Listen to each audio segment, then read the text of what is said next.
Yes, thank you very much for the questions from the audience, from all of you. The first question is from Sister Lina, UN Bandung. Is about the question of the majority minority and what role we can do to minimize the issues or the problems by using the religious education.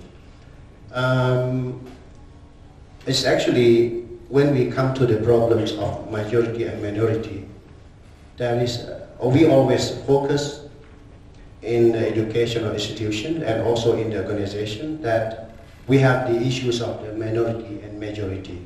So we have to have we have the issues that we have to discuss about the majority and minority. You know why? Because when we look at the location of Thailand,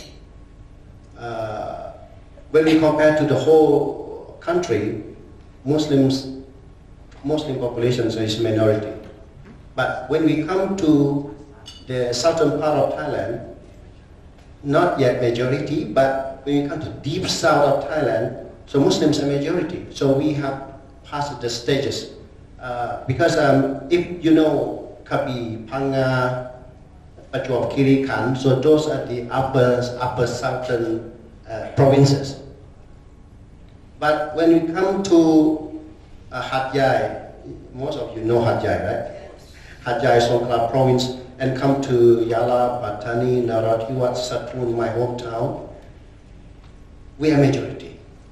So the concept of minority and majority should be addressed and also should be taught in the school. I mean, school and also through the academic channels. So what we are doing, I will talk in the part of being the lecturer. I'm teaching in the university, but at the same time, I'm the regular speakers on for the informal education institute in Thailand, what we call Sun Kasasa Nok Ongrian. This is especially for those students in Pondok, Pesantren, or Pondok. I will not say Pesantren because they will be confused with Indonesian Pesantren. But those students who are in Pondok school, they will not have academic education. So most or some of them will go to the informal education. And yeah, we call that informal, provided by the government. So the government provides formal education and informal education. So this is for those who are in Pondok school. And I was invited many times to talk about this kind of issues of how we live together peacefully with people from other faiths. And also, I myself, when we talk about the issues of minority, majority, I will avoid using the word non-Muslims. You know why? Because I will use the word people from other faiths. Because this is, to me, non-Muslims seem that they divide. So I'm Muslim, I'm privileged, or something like that. But you're non-Muslim, so maybe like it's not really good. But when we say the people from other faith, I mean that we recognize the existing of other faiths. It's okay. So we try to promote this. And also this also about the issues of the minority and majority. And you know, the officers from central part of Thailand, when they are going to, to move and work in southern Thailand or the deep south, they have had a program organized by the SBPAC to, just like orientation program for those who are from central part of Thailand, from the northeastern part of Thailand, and to work in deep south of Thailand, deep south provinces. So they have to know the culture, they have to know not the language, they have to know the ways of life of the people. They have to know how, what's done. So this is good things to also to let them know that now you are mixing, you are coming to work in southern Thailand where there are many people from other faiths that you have to mix with. And also, we have also the organizations work not only in the institution, not only in the university level, and also not only in the informal level, but we also work in the religious institution, like the Catholic Church, the temples. So this is what we have experienced working with them under the umbrella of the IRC. So we work with them in order to educate the students how to live with, in the issues of majority minority. But above all, whether you are minority group from or you are the majority group, all of you are Thai citizens, and you have your own duty to to prove that you are a good Thai citizen. But at the same time, you still preserve your own identity as Muslim, as Christians, as whatever you are. So this is what the thing that we are doing. So for us, why would this not easy to secularize? Because from my own opinions that because it start with the Theravada Buddhism, and also if you look at the Thai flag have three colors, and these three colors represent the status, the Cha Sasana Pramahakasat. Cha means the nation, Sasana means the religion, Pramahakasat means king or the monarchy. So this all represented. So from the establishment of the Siamese or the country, they state that these three cannot be live apart. So they have to be together. Nation, the religion, and the king or the monarchy. So and also state in the constitution that the king must be Buddhist. The king must be Buddhist. But the king himself is the royal patronate to all religions in Thailand, including the officially recognized 5 religions that I said earlier.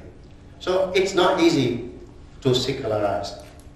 Even that we have this discussed earlier, but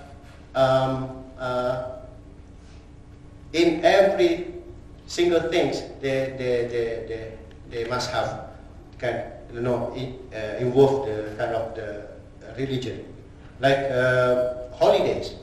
Also, we mentioned they mentioned in the draft that religion. So for public school, they have to have the holidays on the Buddhist day, like but not the prayers. But so for all the holidays, so we have the holidays.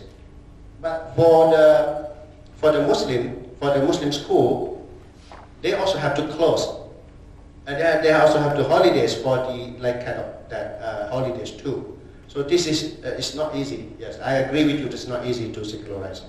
And also for Pak Ali, yes, religious education. So I think in the concept of Thailand, we need to have the new ways in teaching religious education. When we mention about religious education, most of the traditional scholars will say that no, we already have our own system, so it's no need to use the religious education. But in fact, why the people mostly goes to the Muslim school rather than Thai school or the Buddhist or the public school, we say, because the religious education being taught there just only 2 hours per week, and talk about all Buddhism and other religions in 2 hours per week.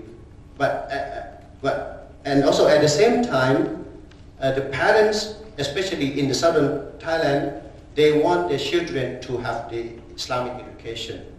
So they will prefer to send the children to the Islamic school, where they have, as I said earlier, that we have many curriculum. One of its kind is that integrated system. Like the school in my hometown, we are using this, so that we mix, we integrate all subjects. And then the student will study all this, and they can manage their own curriculum as long as it's meet the requirement of the government. So with this, the parents have choices to send their children to the Islamic school, because they can also learn Buddhism at the time, and at the same time they also learn Quran, Hadith, Tariq, and etc. So, but it's not easy. It's not easy to introduce religious education. But sometimes because of the name, we actually do it long time ago. But because of the name, sometimes when we say religious education, make some parents feel not happy with that. That's some like kind of new terms for them. Okay, for the questions, Pak Leo.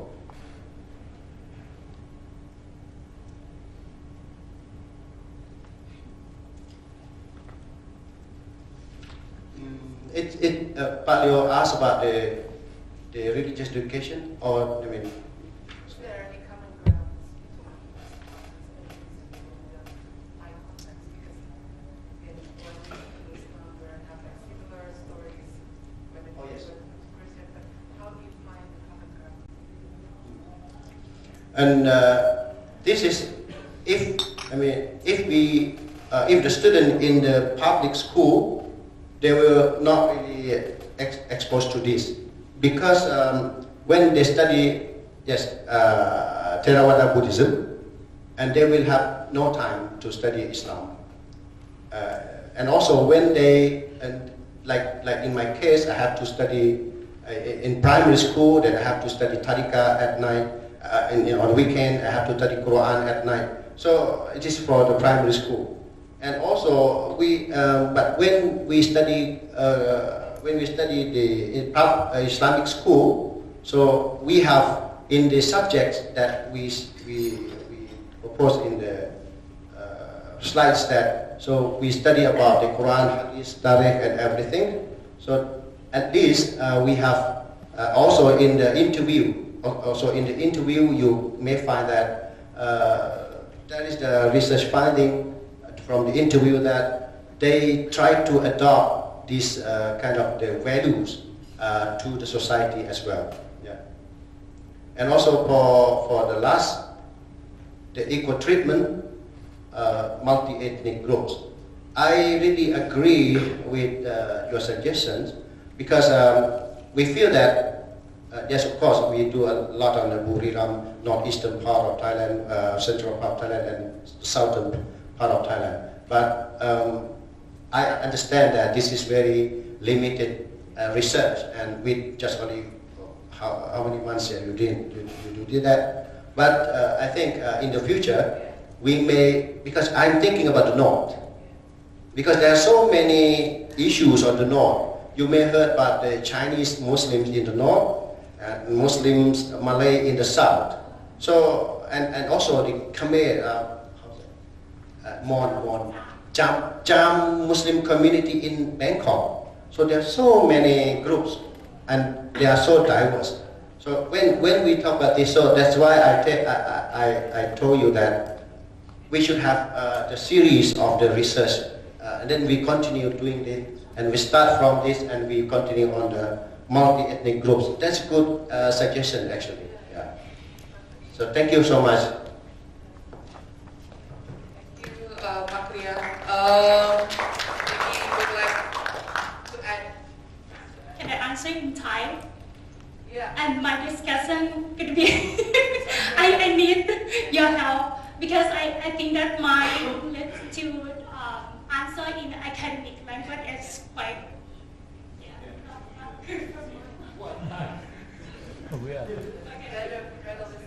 Okay. I hope you understand. For คำถามแรกใช่ไหมคะเกี่ยวกับ majority minority เนาะ นาะคือดิฉันคิดว่าส่วนหนึ่งเนี่ยรัฐต้องทำความเข้าใจใหม่ในเรื่องของ nation building นะคะเพราะการจัดการ nation building ของรัฐเนี่ยมันเป็นมาตรการเดียวกับการจัดการเมื่อสมัยศตวรรษที่ 19 ใช่ไหมคะพอมันเป็นการจัดการเหมือนในลักษณะของdiscriminate หรือว่า exclude ความเป็นอื่นออกไปอย่างเงี้ยมันจะทำให้ลักษณะของการจัดการในบริบทปัจจุบันเอาวิธีการของบริบทในอดีตเนี่ยมาใช้กับการจัดการในปัจจุบันซึ่งมันไม่สามารถที่จะจัดการในลักษณะแบบนี้ได้ดังนั้นตัวแนวคิดของรัฐเนี่ยต้องมีความคิดในเรื่องของ global citizenship มากยิ่งขึ้นในขณะเดียวกันเนี่ยรัฐพยายามที่จะพูดถึงเรื่อง human rights อะไรต่างๆแต่ว่าสิ่งเหล่านี้มันไม่ได้ถูกหยิบมาใช้นะคะในเรื่องของการจัดการสิ่งเหล่านี้เพื่อที่จะสร้างความเข้าใจในเรื่องของความหลากหลายอะไรอย่างเงี้ยดังนั้นเนี่ยดิฉันคิดว่าตัวรัฐเองเนี่ยนะคะจะต้องจัดการตัวเองก่อนในเรื่องความเข้าใจของ nation building ว่าบริบทของปัจจุบันกับบริบทในอดีตมันแตกต่างกันโดยสิ้นเชิงนะคะดังนั้นเนี่ยเราจะต้องคุยกันใหม่ตัวรัฐเองจะต้องคุยกับหลายๆองค์กรด้วยในการที่จะมาผสานความเข้าใจเรื่อง majority แล้วก็ minority ค่ะ Yay! This is why we're here. Thank you, Ludmila, for speaking inside. So no need for me to translate them. Okay, I know some of you using Google Translate, and then you can understand right away. Okay, thank you. Her own opinion is that when we talk about the majority and minority, it's upon the state that have to rethinking about the concept and context. Because when we apply the context of in the 17th century to the new concept, it's unreasonable, and also that's why in her opinions that the state need to have the new management, and also need rethinking of the global citizenship, and also when we talk about the human rights issues. But the problem is that the state do not use this and apply that differences into the society. And also that's why we need to rethink about that with some of the organizations that working on this field. Thank you so much. I think I have. Do you have? We don't. Do you want more? Something more to say? Yeah. Okay. No more English for you. So I have to summarize. ก็คือเกี่ยวกับเรื่อง secularism fail เนี่ยใช่ไหมคะคือด้วยความที่อย่างที่อาจารย์พูดไปใช่ไหมคะว่าคือด้วยความเป็นมันถูกครอบด้วยความเป็น Thainess พอทุกอย่างเกี่ยวกับ Thainess คือเรื่องการความเป็นชาติความเป็นรัฐซึ่งมันผูกโยงกับกษัตริย์ซึ่งกษัตริย์ก็ต้องเป็นศาสนูปถัมภกหลักกับศาสนาดังนั้นทุกสิ่งทุกอย่างมันเกี่ยวโยงแล้วก็มันมีส่วนได้ส่วนเสียซึ่งกันและกันนะคะดังนั้นมันรัฐของไทยเนี่ยมันก็เลยเป็นรัฐที่ก้ำกึ่งมันไม่ใช่รัฐที่มันเป็นแบบรัฐศาสนาโดยตรงหรือว่าเป็นรัฐคารวะโดยตรงแต่มันเป็นรัฐที่อะไรก็ไม่รู้บางทีก็เป็นศาสนาบางทีก็เป็นคารวะอะไรอย่างเงี้ยค่ะแต่อาจารย์เว้นว่าให้ผมเวลาผมได้ฟังจะไม่ทันครับ Okay. So we lastly mentioned that because of the Thai state is so-called the ambiguous state, because they cannot claim that it is the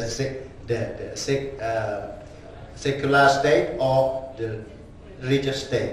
So this is in the state of ambiguous, and also when อาจารย์พูดถึงเรื่องของการที่จะมีส่วนได้ส่วนเสียตรงนี้หมายถึงอะไรก็คือในส่วนของบางทีตัวรัฐเองก็อยากได้บางทีคือตัวของรัฐเองก็คืออยากได้อะไร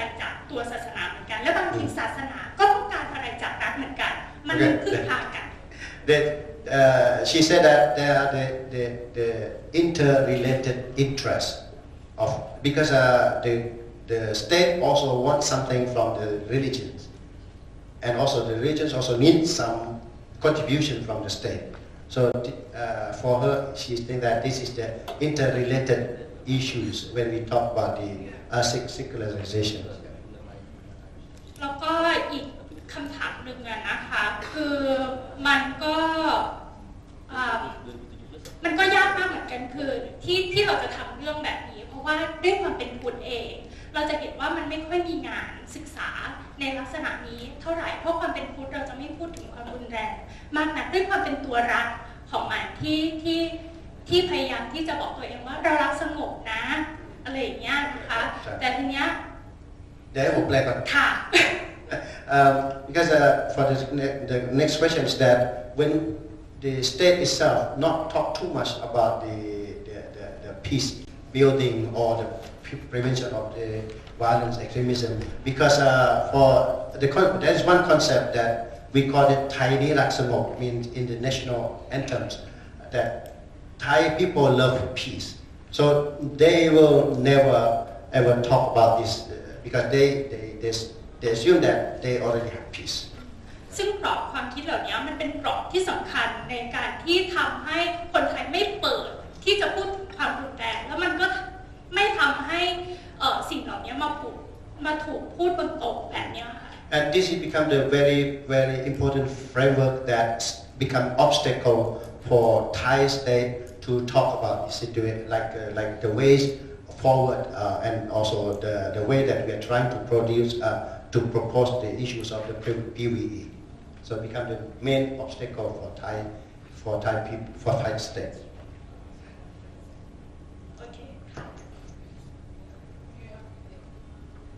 Okay, thank you. I think I'd like to add more to the 5 questions, but I don't think we have time. But to conclude our session today, and I think somewhat answers some of the questions and some of the suggestion, the last question about ethnicity at the end by Dr. Tati. Let me just share like a story. When